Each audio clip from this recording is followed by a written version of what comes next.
চট্টগ্রাম জেলা পুলিশ সুপারের দিক নির্দেশনায় ও বাঁশখালী থানা ওসি তোফায়েল আহমেদের সার্বিক সহযোগিতায় আসন্ন পবিত্র ঈদুল আজহা উপলক্ষে ঘরমুখো সাধারণ মানুষের ভোগান্তি কমাতে বাঁশখালী গুরুত্বপূর্ণ পয়েন্ট সহ প্রধান সড়কে যানজট নিরসনে দিনরাত পরিশ্রম করছেন ট্রাফিক পুলিশ সহ বাঁশখালী থানা পুলিশের সদস্যরা।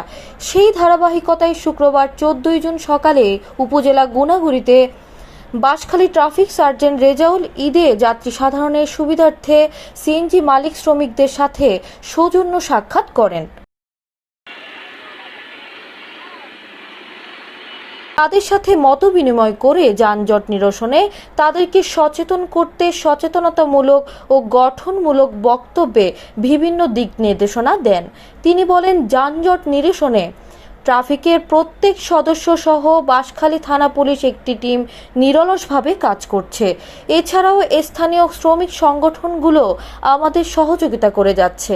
বাঁশখালী থানার ওসি মোহাম্মদ তোফায়েল আহমেদ বলেন, বাঁশখালীতে এতগুলো বাজার আছে, তা দেশে কোথাও আছে কিনা সন্দেহ।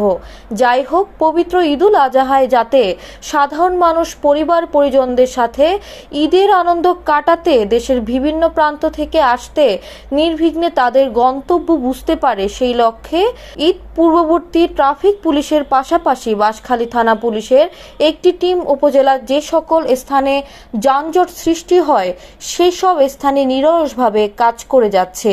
আমি সর্বোচ্চ চেষ্টা করে যাচ্ছি এই যাত্রা মানুষ ভালোভাবে নির্বিঘ্নে তার বাড়িতে যেতে পারে এবং কোথাও যেন প্রতিবন্ধকতা তৈরি না হতে পারে, সেটা আমরা ধরে রাখার চেষ্টা করছি।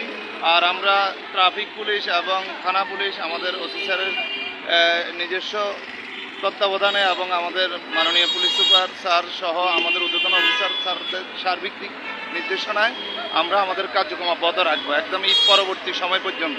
দৈনিক আজাদ।